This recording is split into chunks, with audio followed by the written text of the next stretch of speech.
Every generation has its gold rush. For the 19th century, it was real gold. For the 20th, it was oil. And for the 21st century, it's data. AI has become the world's new currency of power.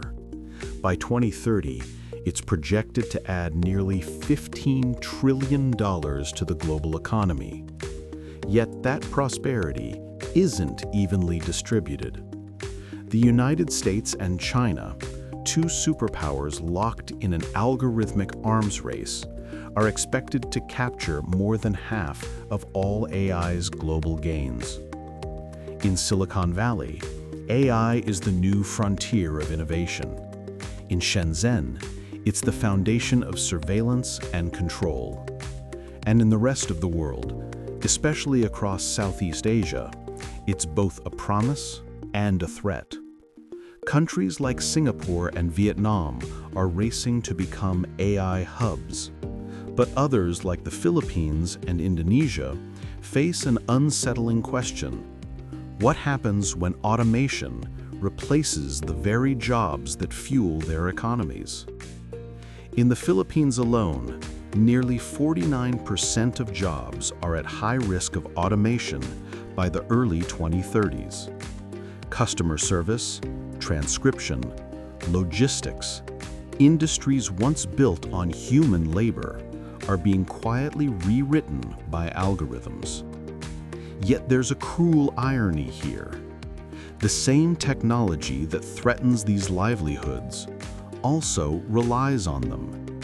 Filipino beta annotators, content moderators, and virtual assistants form the invisible backbone of the AI economy, labeling the data that trains machines to think. They earn a fraction of what the systems they help build will someday make.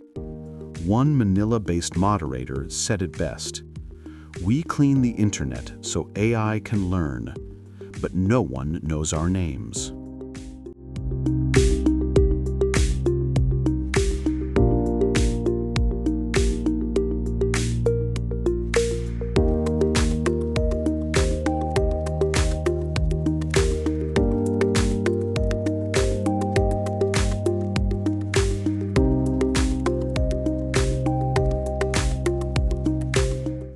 The true divide in AI isn't just economic, it's political.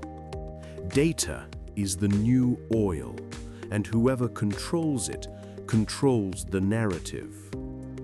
In China, vast datasets feed state-run algorithms that predict behavior, track citizens, and score their loyalty. In the West, private corporations do something similar, but under the banner of personalization. Different systems, same surveillance. By 2025, an estimated 70% of all digital data will be stored and processed by just 5 corporations. That concentration of power shapes not only economies, but elections, opinions, and even realities. Meanwhile, in Southeast Asia, governments are embracing AI for public services, from disaster response to policing.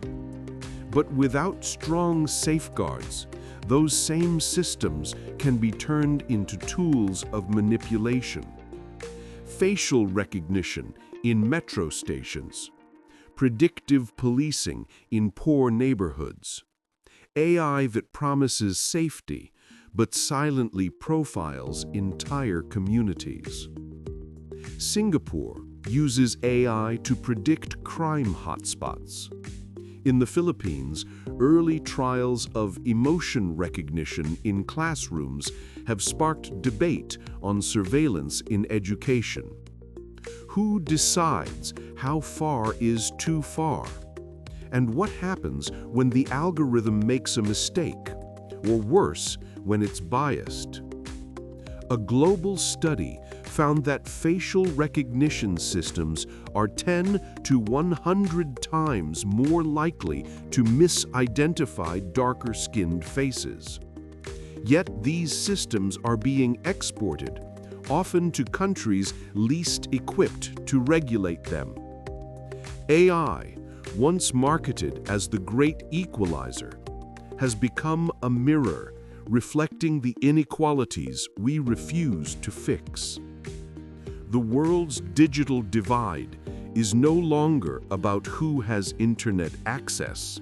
It's about who owns the intelligence and who becomes the data.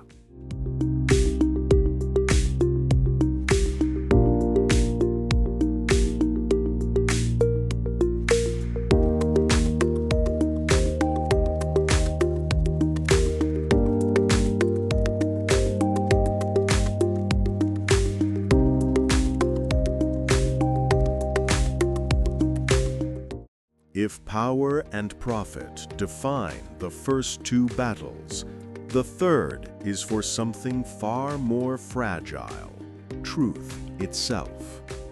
AI now writes news articles, paints portraits, and generates human voices indistinguishable from reality. But it also fabricates with speed and scale humanity has never faced before. In 2024, more than 1 in 3 viral political videos online were partially or entirely AI-generated. Synthetic voices of world leaders circulated before elections, sowing doubt and outrage. Deepfakes, misinformation, algorithmic bias, these aren't bugs. They're features of an attention economy that rewards outrage over accuracy. And as AI floods the world with synthetic media, our trust in what's real erodes. We begin to question not only the facts, but each other. In Southeast Asia, disinformation powered by AI-driven bots has become a political weapon. Campaigns that once relied on troll farms now use machine learning to amplify propaganda with precision. In the Philippines, coordinated networks of AI-generated content flooded social media ahead of major elections. Each fake post, each synthetic video chips away at democracy, not with bullets, but with confusion.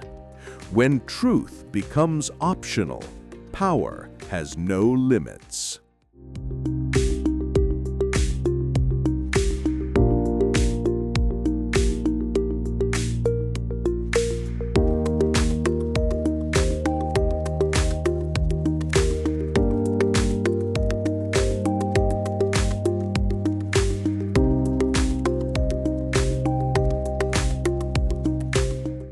So here we stand, at the intersection of intelligence and inequality. AI can heal or harm, liberate or control. It depends on who wields it and who gets left behind. If the 21st century belongs to artificial intelligence, then humanity's task is to make sure it doesn't forget the human. Education, transparency, accountability. Not just buzzwords, but the foundations of an ethical AI future. Because progress without conscience is just power in disguise. You've been listening to the Digital Gazette, Black Mercer. Illuminate, inform, inspire. Until next time, stay informed, stay discerning, and keep your mind illuminated.